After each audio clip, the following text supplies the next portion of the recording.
Shalom, selamat pagi Bapak Ibu Saudara. Balik kita bertemu lagi dalam renungan pada pagi hari ini. Hari ini saya mau membawakan satu renungan dengan tema yang utama. Hal terpenting dan utama di dalam diri kita apa Bapak Ibu Saudara? Kita tuh lagi belajarin 3 hal ya yang ada di dalam diri kita gitu, komposisi kalau saya bilang komposisi yang ada di dalam diri kita, tubuh, jiwa dan roh yang sedang dibicarakan oleh Bapak Gembala gitu. Nah, satu hal yang agak tek gitu ya ketemu di saya gitu waktu pas saya dengar itu sebenarnya dari tubuh, jiwa dan roh ini bagian mana yang penting di dalam hidup kita. Waktu itu pernah dibahas sama Randy, Bapak Ibu Saudara, dalam renungannya dia yang pakai gambar gitu kan, yang dia bawain gitu. Nah, di situ juga membuat saya tambah tek lagi gitu, bahwa oh iya bener nih berarti gitu ya. Jadi buat saya gitu Bapak Ibu Saudara, hal yang penting dan utama dalam diri kita itu adalah roh. Padahal kalau banyak orang jarang memperhatikan roh ini ya Bapak Ibu Saudara. Seperti yang dikatakan oleh Bapak Gembala, jarang banget orang tuh merawat rohnya. Yang dia rawat biasanya tubuh yang paling utama. Ya kan, makanya dari cara makan, dari apa yang dimakan, tubuhnya dirawat, ya kan. Tapi ada juga orang yang memang concern juga sama jiwanya gitu ya. Mengkonsumsi hal-hal yang baik untuk psikisnya. Nah, cuman untuk rohnya, memang tidak banyak orang yang concern pada roh ini Bapak Ibu Saudara. Padahal roh ini adalah hal yang penting Bapak Ibu Saudara di dalam kehidupan kita. Tahu nggak? Kalau misalnya saya suka dengar juga dari mama saya gitu, dan suka ngelihat dari dengar dari kesaksian-kesaksian dari hamba-hamba Tuhan, dari orang yang dulunya pernah berkecimpung di dalam dunia kegelapan gitu ya, di dalam hal-hal yang berhubungan dengan kuasa gelap, terus bertobat gitu. Saya seringkali dengar gitu bahwa kalau orang mau mengganggu orang tersebut gitu, mau dibikin mati atau mau dibikin jadi gila, yang ditangkap rohnya. Dia ambil roh orang itu, dia masukin ke satu tempat, dia kunci, dia baca-bacain dah tuh, nggak tahu dia bacain apa, ya kan, pokoknya dibacain. Nah, begitu rohnya ditangkap, Bapak Ibu Saudara, yang terjadi, orang itu udah kayak orang bego. Nggak gila, nggak sampai gila aja udah bagus, tapi bisa jadi gila. Karena nggak ada rohnya. Casingnya ini cuman jadi sekedar casing. Dia ngomong, dia apa segala macam, itu nggak ada kehidupan di dalam orang itu. Kenapa? Karena rohnya nggak ada. Mati Bapak Ibu Saudara. Kalau kita tidak memperhatikan roh kita, maka tubuh kita dan jiwa kita bisa ikut mati Bapak Ibu Saudara. Mungkin nggak langsung beneran blek gitu mati, merem, masuk ke liang kubur, tapi jadi mati. Sehingga kita melakukan segala sesuatu itu jadi kayak mayat hidup. Makanya banyak orang akhirnya bisa masuk ke rumah sakit jiwa tanpa nggak ada juntrungannya. Kenapa bisa tiba-tiba orang itu jadi kayak begitu? Ada orang yang tiba-tiba sakit, nggak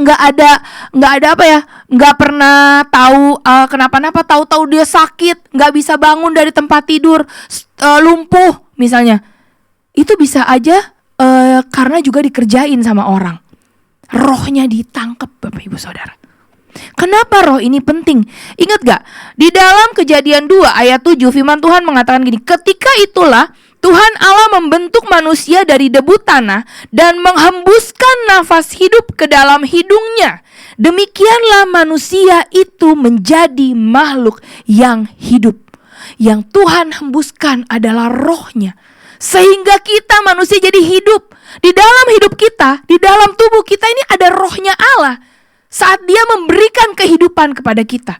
Makanya sebenarnya roh itu hal yang paling utama, yang bikin kita bisa hidup Bapak Ibu Saudara, yang bikin kita bisa melakukan segala sesuatu, bisa berpikir jernih. Seharusnya kita memperhatikan roh kita, apa yang kita konsumsi. Kalau kita bilang roh kita bukan yang utama, maka kita gak akan merawat roh kita Bapak Ibu Saudara. Tapi kalau kita sadar bahwa roh kita adalah hal yang utama yang ada di dalam tubuh kita ini, dia yang utama, maka kita akan rawat, Kita akan kasih dia makan yang benar, akan dekat sama Tuhan. Karena kita sadar di dalam tubuh kita ini ada rohnya Allah yang diberikan, yang dihembuskan pada saat dia menciptakan kita, Bapak Ibu Saudara. Pada saat Allah Bapa menciptakan kita. Hari ini saya mau mengajak Bapak Ibu Saudara, ayo kita gak konsen cuman di casingnya kita doang. Karena saat roh kita ini hidup, itu yang bikin kita kuat. Pada saat kita sakit, tubuh kita lemah. Pada saat kita sedang banyak masalah penat, kalau roh kita bangun, kalau roh kita kuat, maka itu akan membuat jiwa kita dan membuat tubuh kita juga bisa kuat.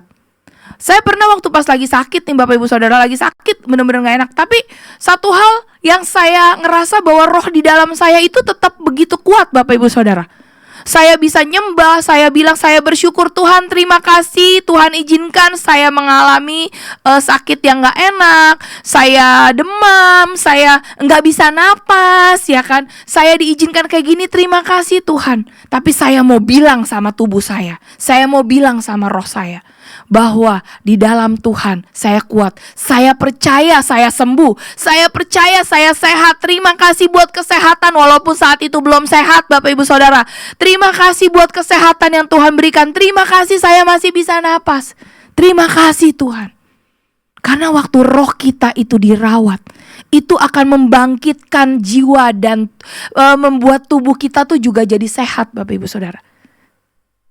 Maka dari itu hari ini saya mau mengajak Bapak Ibu Saudara, yuk kita gak cuma perhatikan tubuh kita, gak cuma perhatikan jiwa kita seperti yang sedang diajarkan Bapak Gembala, tapi kita mau concern juga mengutamakan, memfokuskan roh kita juga. Ingat saat roh kita kebangun, maka kita akan kuat. Semuanya akan sehat Bapak Ibu Saudara. Ya, jangan sampai roh kita ditangkap sama si jahat. Wah, bahaya Bapak Ibu Saudara. Gak bisa ngapa-ngapain. Ya. Hari ini saya mau mengajak di pagi hari ini kita sama-sama, yuk kita mau menyerahkan hidup kita sama Tuhan. Kita mau rawat roh kita. Mari kita berdoa. Terima kasih Tuhan Yesus, kami bersyukur kalau pagi hari ini Tuhan masih izinkan kami untuk kami bernafas. Kami mau belajar untuk memfokuskan juga untuk merawat roh kami, mengutamakan juga roh kami Tuhan. Untuk kami bisa kuat bersama dengan Tuhan. Kami mau kasih makan roh kami. Di dalam nama Yesus Tuhan aku berdoa biar setiap yang mendengar pada pagi hari ini boleh sama-sama belajar, boleh sama-sama menyadari bahwa kami perlu merawat roh kami Tuhan. Terima kasih Bapa, hamba-Mu selesai bicara. Biarlah Allah Roh Kudus yang terus mengingatkan segala sesuatunya. Di dalam nama Yesus kami berdoa dan kami mengucap syukur. Haleluya. Amin. Mari kita rawat roh kita bersama-sama untuk menghasilkan tubuh yang sehat dan menghasilkan juga jiwa yang kuat. Terima kasih, Tuhan Yesus memberkati.